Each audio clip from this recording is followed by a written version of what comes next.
Good, nice to see you. How you been, man? Good, good. Thank you again for joining us on this Skype Q&A. We're super excited. We've all loved Paper Girls #1. Got a whole bunch of people here that want to ask you some quick questions.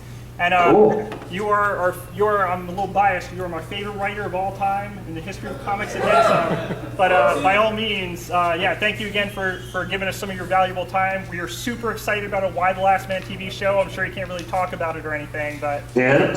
but yeah, can't wait, man. We're very excited that it's finally happening and coming to TV. And yeah, Paper Girls 1 was a huge hit for us.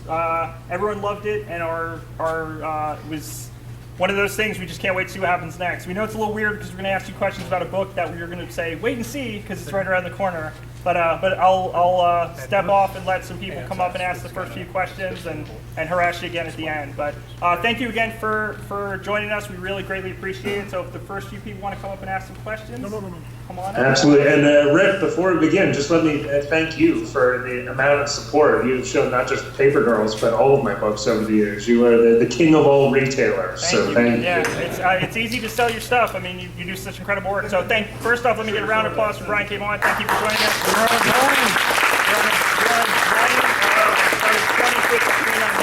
a picture of how big you are in our store. So I'm gonna let Ken ask the first question. All right, thanks, Brian. Sure. Hey, how you doing? Good. Hi, nice to see you. You too. Hey, Rick is really a big advocate of all your books, everything. He offers the books to them. If it's something they don't like, gives them money back. My question to you is, when can you come down here for a store signing? I would love to, but I'm writing 39 comic books now, and I have 2 children to raise, so I rarely get to leave my basement, much less my state. But as soon as I do, I would love to visit the store, because by all accounts, it's one of the best. Yes, it is. It's by far the best, in Florida, definitely. And we just, things slow down, but come down and see us. Okay, you got it. All right. I promise I will. Thank you. Good to meet you. Hello there, my name's Hi. Ben Howard. Big fan since I read the Why the Last Man trades. They were, Thank you. along with Preacher, just blew my mind and showed me there was a world beyond of comics beyond the superhero genre. Also a huge fan of Saga. I actually one of the administrators for the fan page on Facebook. Oh, thank you for your service. Yes, That's very of kind of course. you. We're covering like 3 to 5 people each day. It's amazing. Loved Paper Girls. Loved how it's really felt authentically 80s in terms of how how houses looked, how the girls were dressed, the movie posters and all the references. My favorite is still the Freddy Krueger outfit because, you know, it's like they said, the 2 biggest people in the 80s, Ronald Reagan and Freddy Krueger. We've already seen Freddy Krueger. We Yeah. may be seeing Reagan coming up soon, so stay tuned. All right, cool. You have to have a horror show, right? Anyway, one thing I noticed in the issue is that the machine that the girls find in the developed house, it kind of looks oddly fleshy, even though it's a piece of technology. Would you consider that a Cronenberg influence, since there's obviously so many 80s references in there? Sure. I think, I mean, you'd have to talk with Cliff since that's his genius design, but I think you see a lot of H.R. Giger in there, and Cronenberg is definitely an influence, but I think there's also just some of Cliff's own unique weirdness that goes in there, but we'll be seeing more of that shit coming up, I could say. All right, great. Thank you very much. Thank you.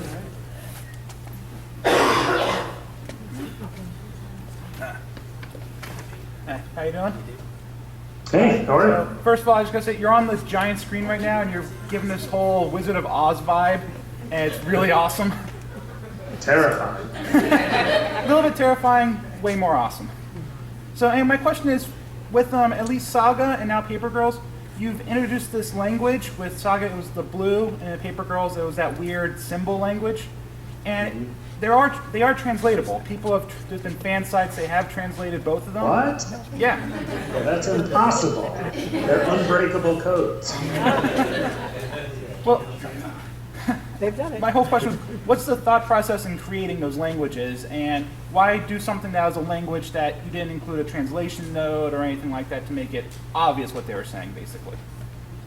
Well, I've been doing a lot of traveling recently for conventions, and I got to go to Portugal and France and Italy, and I always feel like a giant ugly American when I visit because I speak no other languages. And I can barely have mastery of English. So it's a really dramatic experience to go somewhere and to not know the language. I'm fascinated by the way that language separates us and unites us. So it's definitely been a running theme in my work. And I like sort of playing with language in a way that even if you don't speak blue or understand this alien language, you can sort of by context clues pick up some things. And then for those super dedicated cryptologist readers out there, they get a whole other experience of learning something a bit deeper. So, it's just a pet interest of mine, I guess, languages. Making me want to go in cryptology, so thanks for that. Thank you. Thank you very much. Good to see you.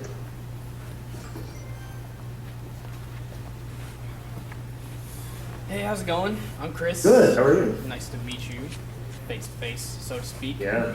I have been a longtime fan of yours, and by long time, I mean not very at all.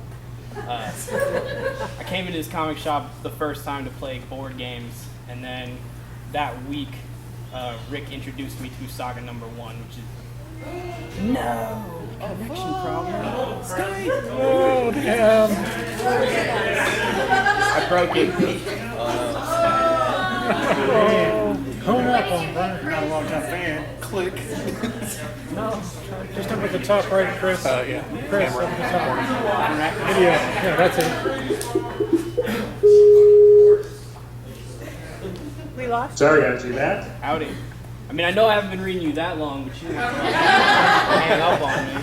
I was really offended. We're gonna try this again.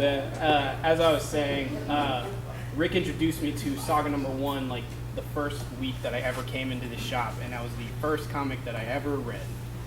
And since then, I've just gone crazy. It's bad on my bank account, whatever. No big deal. I just want to say how much I appreciate all the work that you've done. It's all fantastically written, and the artists that you choose to express your vision spot on every time. Thank you. It's very kind of you. I have to say, unlike most people, like I know Saga's a crowd favorite. My personal favorite is Pride of Baghdad. So I really, really hope that you should get, or that you get in touch with Disney, make like a new movie, more depressing than The Lion King. It'd be fantastic. All right. And it's made better by the fact that my girlfriend was a zookeeper. The first time I made her read it, she hated me for like a week. That's the strangest compliment I've ever received. It's fantastic. I tried. Thank you. Yeah. Do you have any like plans for any other kind of one-shot deals like Pride of Baghdad, or is it just gonna be stuck doing long stuff? Nico Henderson, the artist on Pride of Baghdad, I actually just met him for the very first time a few weeks ago at a convention in England. He and I worked together, but we never met, and we had such a great time hanging out. I really miss his work. So yeah, I'd love to do another standalone graphic novel, and hopefully with Nico. That'd be great. That would be great, because I would buy it, and then I would have more Okay. stuff. Sounds good. Appreciate your time. I'm gonna let it go to one of these other fools. Thank you. Sounds good. Hi, Brian. I'm Sean. Hi, Sean. How are you? Good. How are you? Not too bad. I'm trying to get the light right on my shiny bald dome. It's not working. But how are you? Cool shirt. Thank you very much. So obviously I'm a big fan, or I wouldn't be here. I didn't just wander by. But I think my favorite thing that you've done in a while, and I love Saga. I really like the Private Eye a whole lot. I thought it was fantastic. I like the panel flow, just everything you did. I like all the panel syndicate stuff you guys are doing. I know you've been doing mostly your own thing for a while now, your own creator stuff. Are there any properties or characters that are either creator owned or mostly associated with specific creators that you would like to have a shot at some point, like ideally like a dream project? No. No.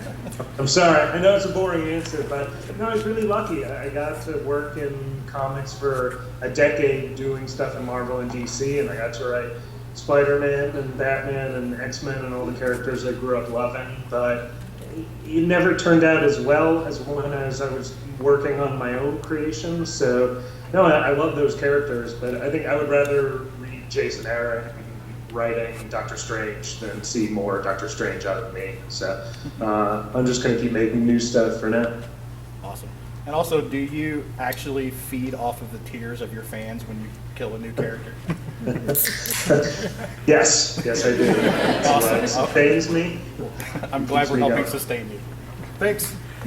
Me too. Hi. Hello. My question, I used to love Why the Last Man. I was wondering if you ever had a name picked out for 355, like were you debating whether or not to reveal it or not?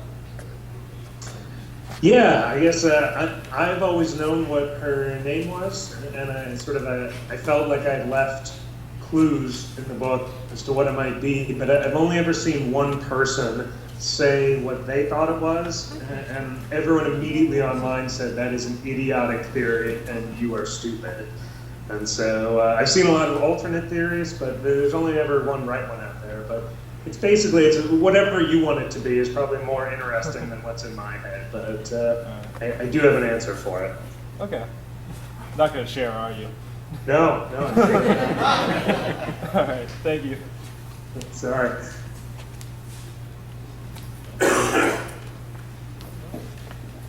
Hi again. Oh, hey, you're back. Yeah. Yes, I won't leave you alone. And, the story of Paper Girls has been described as Stand By Me meets War of the Worlds. But are there any other influences from the story? I mean, you explain about how when you were growing up, near the end of the whole Paperboy thing, that girls started taking over or the routes, and that was a big influence. But any other like stories or movies or other things that went into the creation of Paper Girls? It's less fiction, I think, and more just the experience of I was 12 years old in 1988, and I was living in a suburb just outside of Cleveland, so I remember this pretty well, but excuse me, I also I asked my mom to send me whatever information she had about me at age 12, just to help jog my memory. And I thought she would send like a few photos, Right. And she sent me this dossier, this thick binder. It was terrifying. It was every homework assignment that I'd ever done, like any small thing. She had recorded everything, and Well, it was scary to see that your parents had this file on you, but it was really helpful because I got to sort of, see how my memories went up against reality. And I think it was fun just to get to read what was in my head at 12. But I think now I'm almost 40 years old, so I think 12-year-olds as just being tiny idiots. They don't know anything, but it's not true. I realized like 12-year-old me was pretty fully formed. I already knew I wanted to write comic books, and I could sort of see all my interest being formed. So I think this dossier on young me was more of an influence than that anything. dossier also like help with the look of the. No. Are we losing connection? No. Never mind. Oh, sorry, you were breaking up a little bit. Yeah. Did You're back. this massive, scary dossier also influence the look of the comic? Because it looks authentically 80s, not just like a copy of 80s, but 80s. Did that influence? Well, that's all. Yeah, that's entirely Cliff Chang, who, I tried to make the story as authentic as possible, but we went through every yearbook we had around then, and just to try and do something that, as you say, felt authentic, not like a jokey version of the 1980s with everyone wearing leotards leg warmers and beyond, but the way it actually looked. So that's all Cliff. Cool. Thank you very much. Sure.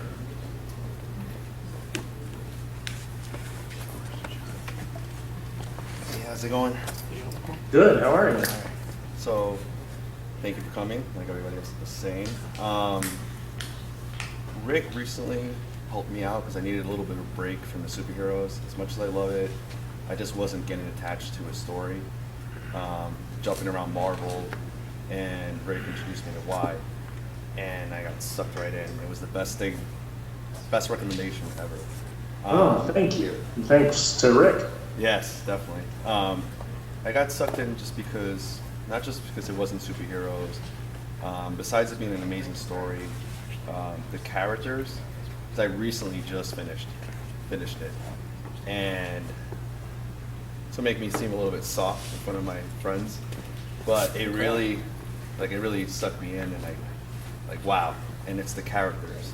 Was there any influence of yourself or anybody in your life that kind of inspired characters, either in this story or any other stories? Sure. I mean, York and I are not exactly the same at all. He has a beautiful head of hair, and I do not. But there's some overlap, I think, there. And I think there's probably a lot of my then girlfriend, now wife, and Agent 355. And yeah, I think all of my books, each character is sort of a composite of me and people I care about, and then just made up bullshit, sort of equal measures. Yeah, it's cool. Actually, towards the end, I could kind of see it now. I see you in the big screen there. The last book. I'm not going to give up anything because my wife's actually finishing up the last book. But I noticed that at the end, you kind of look like you're. That's not the very end, not the old guy, guy, but the bald. I won't, Trust me, as a fellow bald guy, I could see it. It's looking good. Right. Thanks again, and I'm looking forward to keep reading your stuff. I'm gonna start Saga this week, so.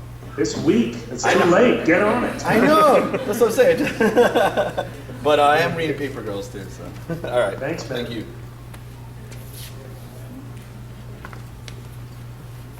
Hi, Brian. Thank you for taking time of the day to come and talk to us. Really appreciate it. Sure. My question is, at the Image Expo, you announced you were going to do a Walking Dead story. Is there anything you could tell us about who's going to draw it, what characters you're going to use? Well, it's definitely, I could say it's Marcos Martin who's drawing it, who's my partner at Panel Syndicate. And if you guys haven't visited panelsyndicate.com, it's a site that Marcos started where we put up digital comics and you can pay whatever you want, including nothing, to check them out. But because retailers have been demanding it, we are finally doing this print version. But the sort of the trade-off was, we joked with Robert Kirkman that we'll give Image the private eye if they'll give us Walking Dead. But Kirkman called our bluff and gave us Walking Dead. So Marcos and I are going to do one issue. It's going to be in black and white, which if you've never seen Marcos in black and white, it's going to be totally crazy. And it's canon, I could say. It's set in the universe of Walking Dead, and it counts. It really counts. But we want it to be the kind of thing, if you've never read The Walking Dead, you can enjoy this. And if you love The Walking Dead and you don't want to read our weird thing, you don't need to. But it's pretty important, I think, as stories go. So I think if you love The Walking Dead, you will dig this. Is it ever going to be in print, like Private Eye will be? I think like Private Eye, no plans anytime soon. Okay. But I think Robert loved the idea too, that we just do things that are digital, sometimes for years at a time, sometimes forever. So, never say never, but like with Private Eye, don't hold your breath. If you want to read it, digital will be the only way for a long time at least. Cool. Well, thank you very much. Good to see you. Yeah. Hi again. So, did it freeze? Yeah. Hello. Oh, there it okay. Froze for a second. So, I got another question for you. You've worked on comics, you've worked on television, and now you're working with Y the Last Man, especially. It's going to be a television show and it was a comic book. in terms of writing or creating from there, are there any key differences, or is there any challenges that are different from one or the other? And I know you really can't really tell me that much. I understand that, but is there anything you can say that would be different between, in terms of style of Y the Last Man comic book and Y the Last Man TV series? Yeah, no, unfortunately, I know there have been news stories out there, but it's all very early in the process. So nothing I can say specifically about a potential Y the Last Man TV show someday. But no, but my experience has been, my bosses at Lost, Damon Lindelof and Carlton Hughes, were very kind. They said, we love this comic, Y the Last Man, and we think if you can tell a visual story in a serialized fashion in one medium, we think you'll probably be able to do it in another. And so yeah, I've just tried to take everything that I've learned from comics and apply that to television. That, you know, it's always about character first and plot a distant second, etc. But they're very different media, and I prefer comics. It's where I'm happiest. But yeah, I'm excited for if anything ever happens. I can't wait to see how it turns out. Okay, thank you very much, and thank you for writing everything. I really love Saga. Saga, I think You're it's, very in terms of at least world building everything in Saga, I think it's almost as good as Star Wars' world building. So Almost as good. no, I think wait, I worded that wrong. It's just as good. Go. Thank you. That is high praise, and thank you. Did everyone go nuts for the Star Wars trailer? I won't even watch it. I've been spoiled enough. I don't want to see anymore. Howdy. Hello. I got into comics in a very weird way. I kind of came through webcomics. Cool. And I eventually started producing them, but by that time I was also into paper comics. I was wondering if you have any insight to do webcomics like help the production of paper comics, traditional comics, or is it like a completely different medium in your eyes? It's, I guess I know so little about that world, and I'm a technophobe who I don't understand what's happening right now. This is the only time I've Skyped all year. I don't know what I'm doing, and Marcos Martin is the same way, but we just wanted to challenge ourselves to figure out digital. But I know for us, we're not really fans of motion comics. I think there's some that are very creative, but it feels like most is just combining the worst elements of animation with the worst elements of comics. I don't like motion comics, but I love digital comics. I love having a new vehicle to just read words and pictures. So Marcos and I just thought, no, we figured out how to do print comics, which is pretty hard. We thought digital couldn't be that much harder, and it turned out to be really easy. Anyone, can put pages into a PDF and throw them up onto a website and hook it up to a PayPal account. It was easy. It was shockingly easy. So no, compared to print comics, where you have to figure out printers and distributors and talk to retailers, digital is great. So I think if people want to make comics, don't worry about print at first. Just start making comics and throw them up on Tumblr and get to work. I also wanted to say, because your comics are so classic, like the first issue tends to be $1 of like Y the Last Man and Ex Machina. And so I've read a lot of your first issues. And Ex Machina, I think the reveal at the end of the first issue was just a rare moment in comics that you don't experience very often. And that's just really cool. So thank you for that. That was Thank you. writing. That's very kind of you. That's all. Thank you.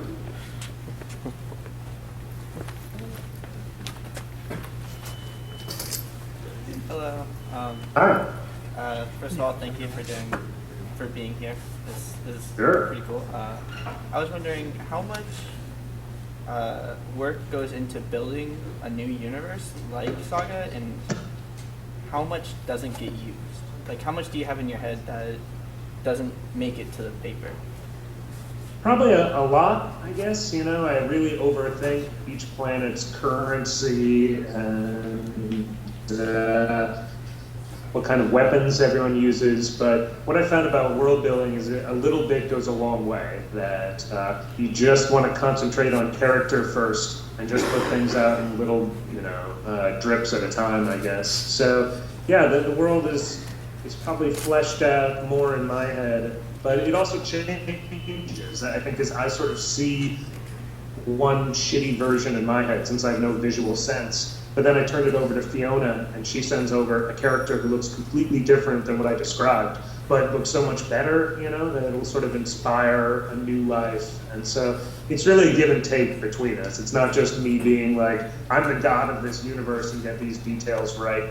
It's sort of this playful back and forth between the two of us that hopefully makes it feel like a really lived-in world that's not just one guy's idea. All right, thanks. That's awesome. Oh, thank you. Good question.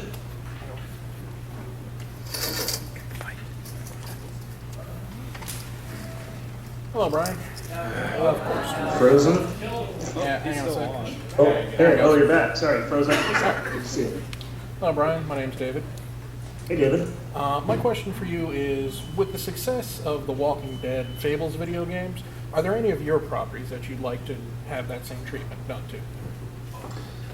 Yeah, Saga is one of those things that I feel like it probably couldn't be a TV show. It's too expensive to do that. It's too weird and adult to be a movie. But a video game is kind of appealing, especially if it's sort of set in the world of Saga. It doesn't step on the toes of the story that Fiona and I are doing. So Fiona loves video games and knows much more about this world than I. So if someone approached us and Fiona liked them and they had a great idea, yeah, I think we'd definitely go into a Saga video game. All right. Well, thank you. Sure. Good to meet you.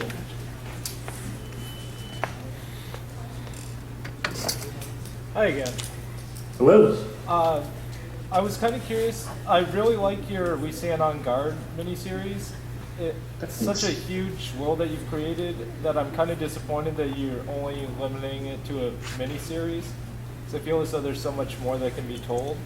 I was just curious why you decided to just go with a miniseries. Is it because of Paper Girls and Saga 3 ongoings would be kind of difficult to keep up with, or? No, I feel like sort of, especially now that I've cut back on my full-time TV work, that I'm just getting started. I feel like I've got more comics in me. But no, we stand on guard. It was just letting the story dictate the length of it. And I think you'll hopefully see by the 6th issue, you'll get a sense that you got a complete story. And hopefully we want to leave you wanting more and hoping for us to revisit the 2-4. But I like that not everything I do has to be 100 issues long or 60 issues long. That sometimes you can do something a little more contained. But I'm very grateful you like it, though. Thank you. Thank you.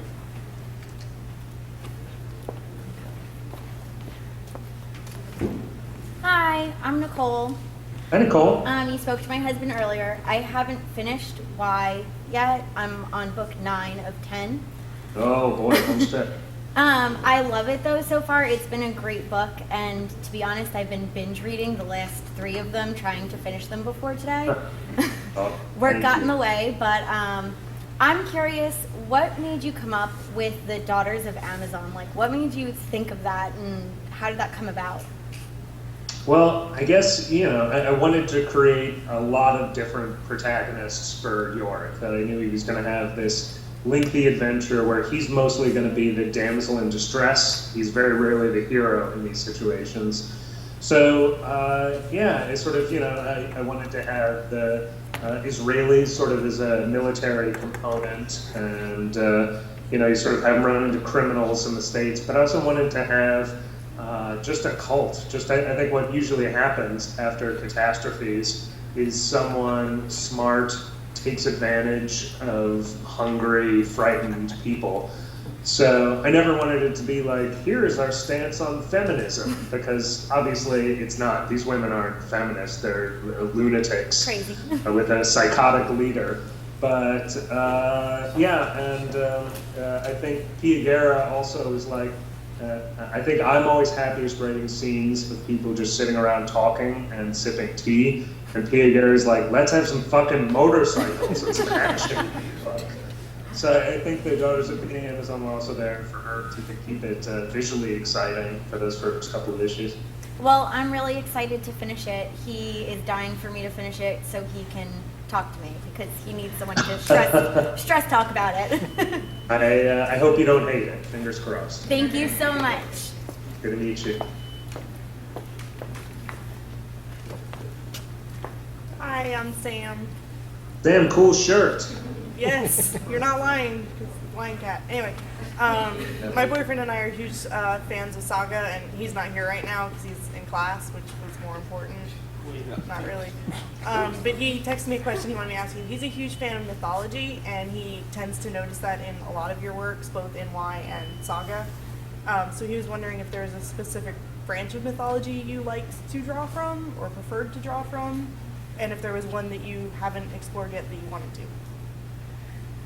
Oh, that's a great question. No, I'm a dope, so I'm not very well versed in mythology, but I took a lot of Greek mythology as a kid, and that was hugely influential. And then I think reading a lot of dramas in film school, particularly the plays of Aeschylus, I just felt were super badass and felt like they were written today.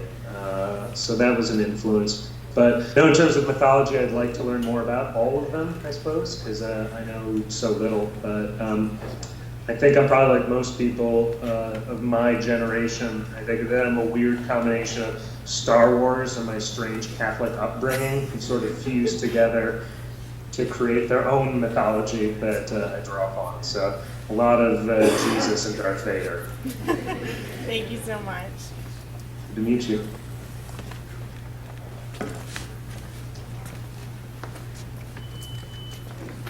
Hello, Brian. I'm Michael. Nice to meet you. Hey, Michael. My question is, Saga is immensely popular. Obviously, we covered that. Did you ever have was there a moment, and if so, at what moment in the story writing it, did you realize, like, boom, mic drop, this is one of the greatest things ever. This is going to take off. This is...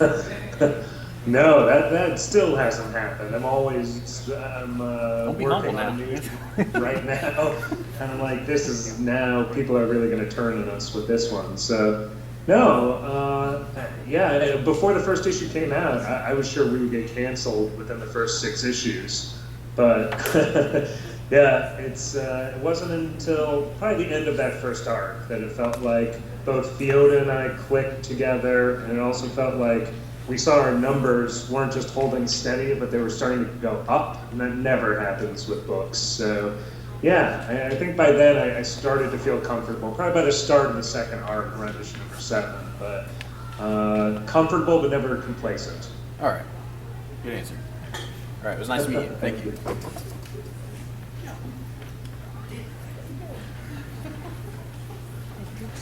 Hello? Oh, hello again. Yes, I said I'm not leaving until this is all over. Anyway, this is more about a question about writing comics itself. Obviously, making comics, writing the scripts, or doing the arts, or whatever is very time-consuming. And I'm surprised to hear about writers and artists who have all these various projects going on, and sometimes it's like, do you sleep at night? Ever?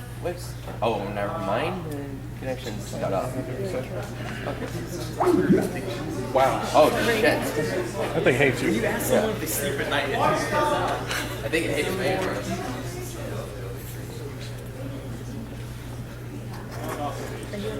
I am, but you guys can Okay, get nope, on. you can go Yeah, ahead. no. I'm kind of more waiting for Oh, yeah. No. Well, that might have been it. Oh, hello, we're back. There we go. Yeah. Apparently this machine despises me. Yeah, I guess so, sorry. No, as I was saying, obviously creating comics is a very time-consuming thing, and it's surprising to learn about writers and artists who's able to do like billions of different projects without seeming to lose energy that we know of. How is like your writing process? How much work do you put into per day with your writing? Yeah, it's hard to quantify. because if you're saying, how long am I sitting at a keyboard doing the physical act of writing, that varies, and it's also, but it's more as I'm reading books to my kids at night, or I'm eating lunch, or I'm driving to a meeting, that's writing as well, I guess. So you're constantly thinking about what you're doing. But I'd say all in, I'm not as fast as I used to be. It probably takes me about 10 days to write a script that I'm really proud of. So I've tried to balance my schedule that I only ever have to write, and I'm always ahead enough that I write 3 scripts a month. And I've just been doing it long enough now. I've been writing comics for almost 20 years that it's still not easy, but I'm sort of in a place where I know the ups and downs of it and how long it takes. But it's way harder now that I have kids. So if you're an aspiring creator and you don't have kids, this is the glory time. Just be writing your ass off all the time. It's harder. Would you recommend any kind of amount of time you should dedicate to writing, or how many pages per day you should write, or what you should do to prepare yourself to write? There's an old rule that every writer has 10,000 pages of shit in them, and I think that's probably true. They're like Why the Last Man and Runaways and The Hood. Those all happened for me around the time I've been trying to force myself to write, 5 pages a day, every day of my life, 7 days a week since I was in high school. And I probably hit that 10,000 right around then. So I think that's pretty good. If you can write 5 pages a day of anything, comic script, bad diary entries, nonfiction, poetry, but if you just do 5 pages every day, on the weekends, on the weekdays, you're not allowed to play video games until you've got your 5 pages out. You just find that after 3 months of doing it, your body will feel weird if you take a skip day. Your body will be like, oh, I miss getting those pages out. So do it. If you can do 3 months in a row, 5 pages a day, every day, 7 days a week, you'll be off to the races. It'll make you want to do it forever. And if you do that for a year, 2 years, you just see your stories stop sucking and they start being what you want them to be in your head. So, but there's no easy fix. Here's just this one book to read or this one class to take, but it's just exercise. It's just repeating, doing it every day, 5 pages a day. Right. Thank you very much. That actually helps me a lot since I want to be a writer. Thanks again, and you're probably one of the best writers out there right now, and just continue being excellent. Thank you. Thank you. You're too kind. Thanks, man.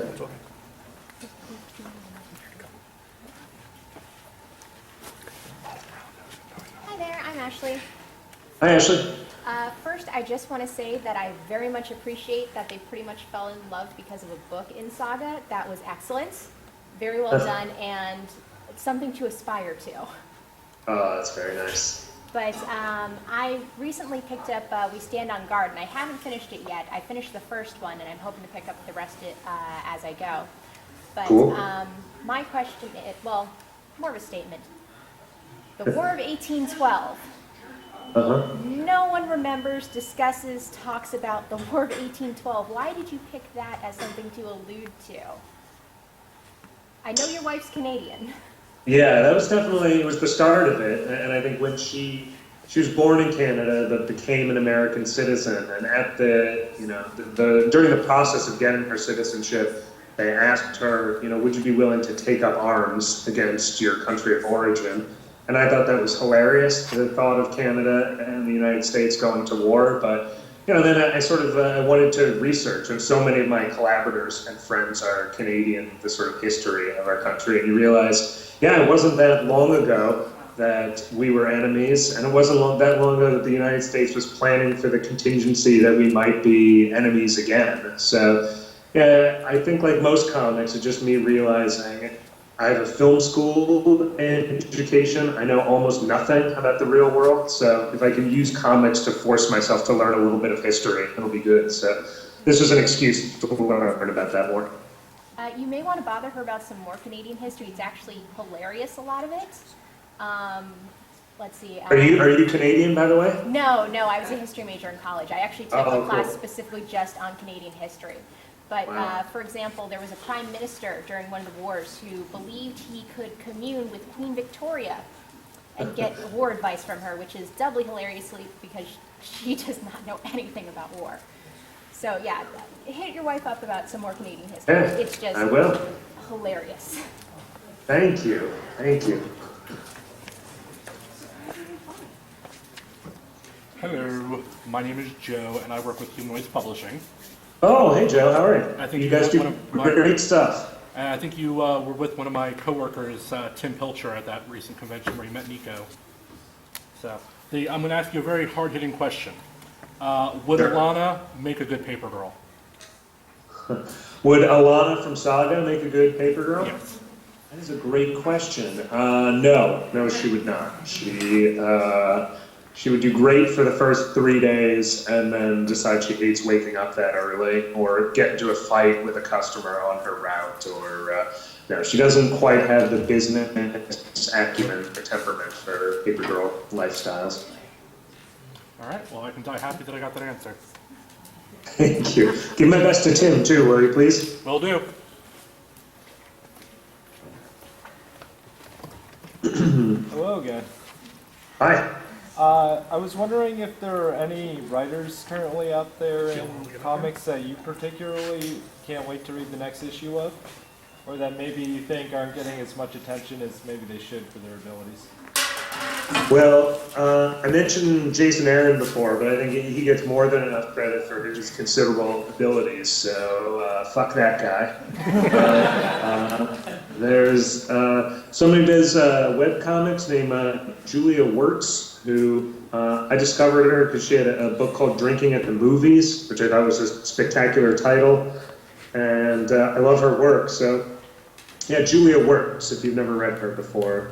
She's one of my favorite writers. Mainly does funny, autobiographical, or historical comics, and I think she just has a great voice. So yeah, check out her stuff. Is it just or just on the web, or is it in print form? Do you know? It's a lot of her stuff. Like she's doing stuff for the New Yorker now that goes to the web. So yeah, most of it's on the web first. So yeah, if you just Google Julia Wirtz, WERTZ. It'll take you to her site and a whole history of her work. Again, I think you'll dig her. Awesome, thanks. Sure.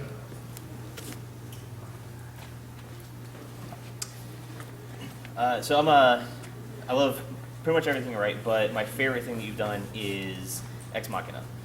Oh, thanks. If you had continued with that book, where would Mitchell have wound up? Where would he have gone?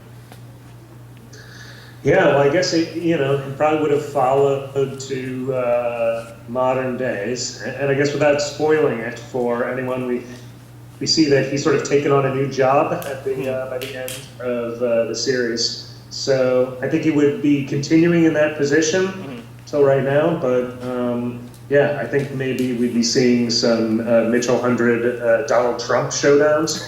Makes me sad that I'm not still writing the book, but yeah, I think Mitchell would still be at it, making uncomfortable decisions for what he thinks is the good of the country. Cool, thanks. Sure. Hello, back again. Another question I had. I've heard that a book that really inspired you was a book called Story by Robert McCann, and it turns out that unbeknownst to you, he's your father-in-law. Like, one, is that true? And two, how did that book inspire you?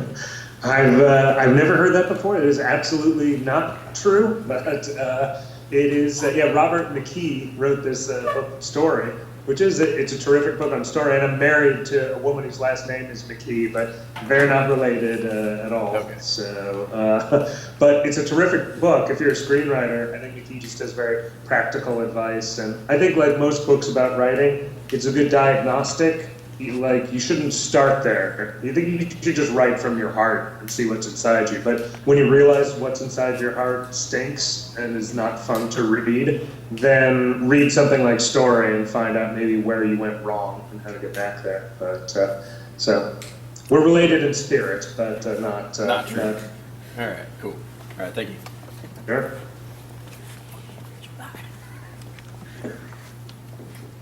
Hi. Hello. I just want to say thank you because Saga actually got my sister into comics. She wouldn't pick up one until she read Saga, so thank you. Wow, thank you. I also want to ask you, does music inspire you, and if so, what type of music? Yeah, I'm not one of those writers who can write with music on. Like, I'm so easily distracted. I just have to sit in silence in a room with 4 white walls. But when I'm just thinking about stuff or just walking around with my headphones on, definitely.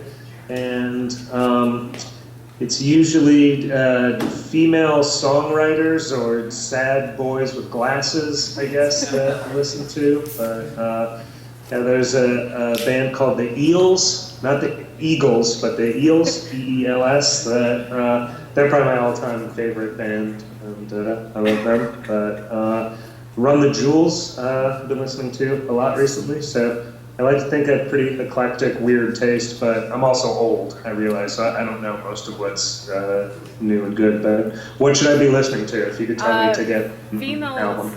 Female singers, I would say Brody Dale. She used to be in a band called the Distillers, but she has more recent stuff that's just solo work, and she's amazing, so. Cool. All right, I'll check her out. Thank you. Thank you. Right on. Hey Brian, how's it going, buddy? Good, how are you? Doing all right. Quick question. So, for Sin City, Frank Miller stood behind the camera with Rodriguez to go ahead and make it. You had any desire for any of your work to stand behind the camera? No, probably not, I guess, because I think I love being a writer. In comics, I'm the equivalent of the screenwriter, and someone like Fiona Staples is the equivalent of the director and the actor and the lighting designer and the cinematographer. They do everything, and that's really hard. And I'm lazy and old, and so now I think I do sometimes think about directing, but if I were ever going to direct, I think it would be something original that I intended to be a movie from the beginning. Because for something like Y, or Ex Machina, I feel like I already told that story once. It's hard to work up the energy to do it again. So if I ever do direct, it would be for something completely new. Okay, just let us know. We'll go see it. Okay, you got it. Thanks, bud. Thank you.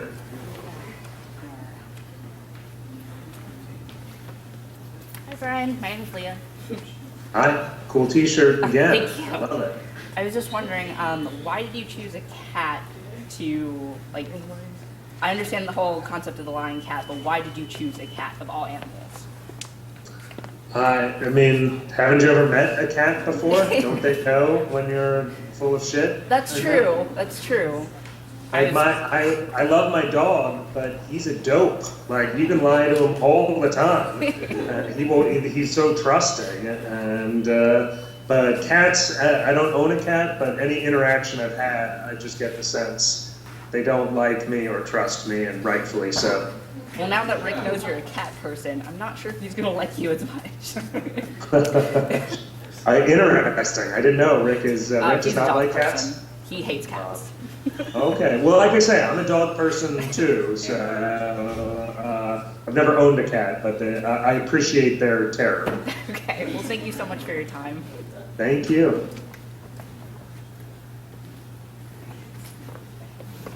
Hello again. Hi. I wanted to know, what was your favorite comic to write, and what do you think is your best comic? Sorry, what was my favorite comic to write, and what was the second part? What do you think is your best comic? Oh, man. My favorite to write. I don't know, well, comics are always, I've never had a fun time writing. Writing is always work for me, and it's a bit of a chore, so it kills me whenever I hear one of my fellow writers say, like, that issue just wrote itself, because that's never happened to me except once. By the final Runaways issue 18, which was going to be the end of maybe the whole series, for the first time it came to a close, was an issue that I wrote really fast, and it did feel like it just wrote itself. So that was the one time I was like, wow, it would be fun if it were always this easy. And the best, I hope it's the one I'm writing right now, or else I should quit. Okay. cool. Thank you. Thanks.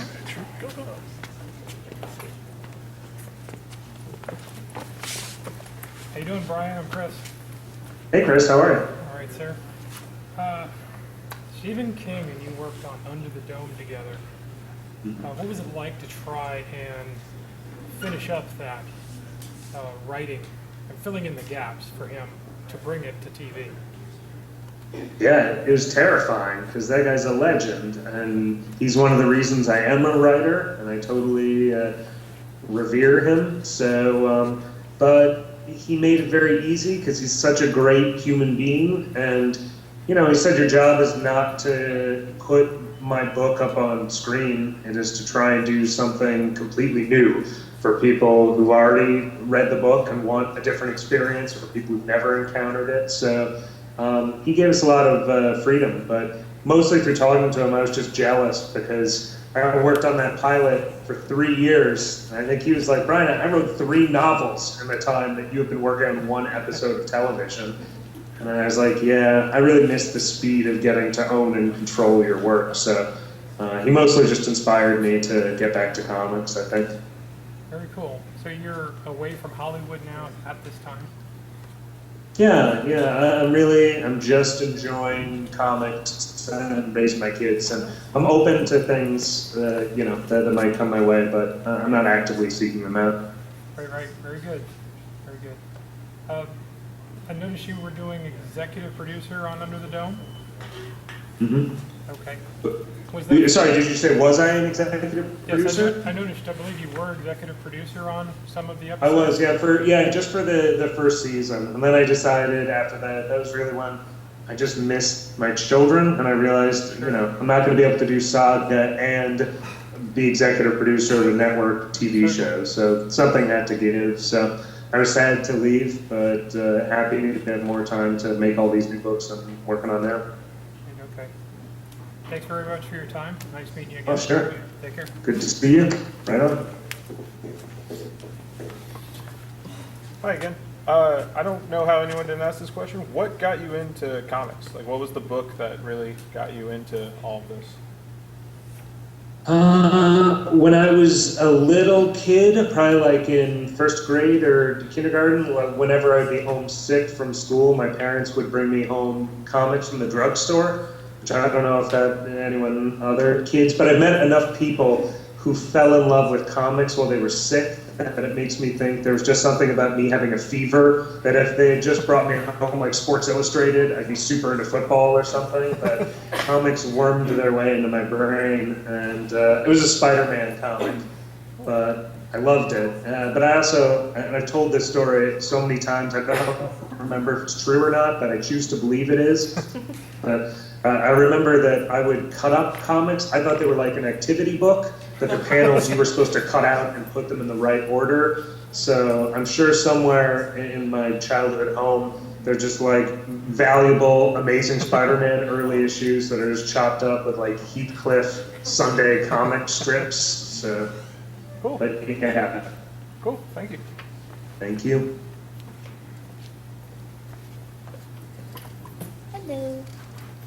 Hi. So you said earlier that a lot of times the artists that you work with will present something that's way different from your mental image.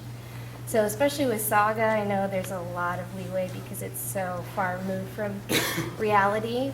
So what was kind of the greatest deviation, most surprising deviation that Fiona Staples came up with one of your characters? Which character do you feel was kind of the... Well, I mean, I think the biggest one is Goose, the little seal guy from Saga, was someone that I never even thought was going to be in the book. That was just a character sketch that Fiona sent me and was like, what do you think about this guy? Could he be in our book? And I was like, he can't just be in it. The whole book is suddenly about this guy. I was so in love with it. So, yeah, it's not just her drawing something differently than I intended. It's her just sometimes, and we talk between every arc, and she'll just throw out a little idea that will sort of spin off and making an entire world. And this new issue that's coming out next month, you'll see, introduces a very cool new character that was just an offhanded suggestion that she made. So Yeah, I love it. It's so nice to work with artists who are not just great artists, but are also gifted storytellers with huge imaginations. So I steal from them as much as possible. Do any of her suggestions or characters inspire you to change the story at all? Oh, sorry, you broke up there a little bit. Could you say again? Do any of the character designs that she comes up with or characters that she pitches to you inspire the story to change in any way, shape, or form? Yeah, definitely. I'd say like the Will and Lion Cat were two characters that I sort of envisioned one way in my head as these sort of implacable badass killers. And then when I saw her first sketch of them, I was like, oh, he's just kind of a sad big kid, the Will. I'm like, yeah, it totally, I understood him in a completely different way, and he became a really different character. So yeah, that's happened just about every time I download a file from Fiona. The character goes from being sort of two-dimensional in my head to a fully rounded character, so it's awesome.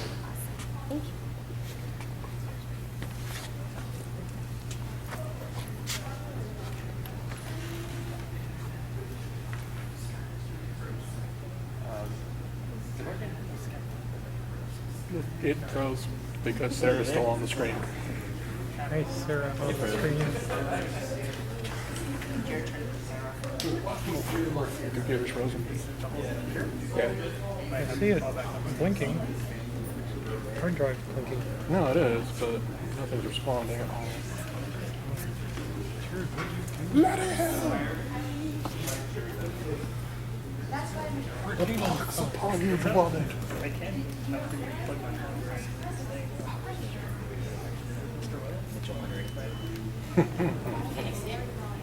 Work, damn you!